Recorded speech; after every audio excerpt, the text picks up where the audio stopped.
Oke ya, satu lagu kalah weton. Dikasih kalah weton. Langsung terkasih ya. Masih kerja bareng bersama DH Audio.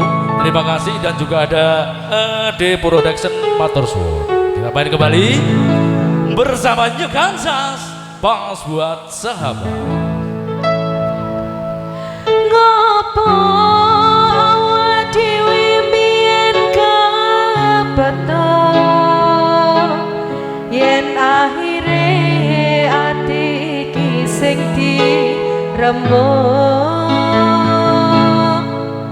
kabeh kuwi ora sing tak jaluk jare wong tuamu wetone ora kadok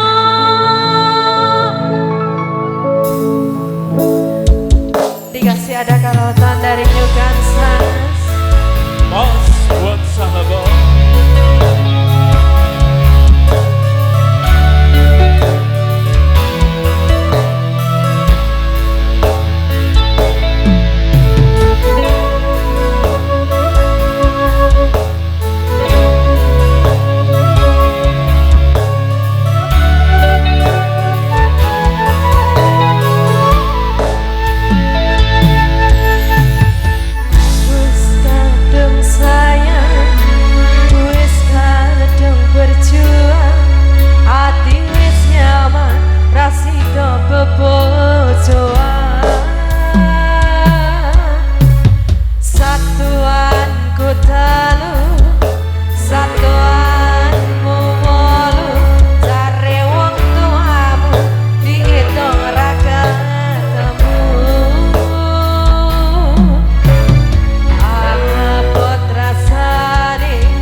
Kalaweton sudah ya.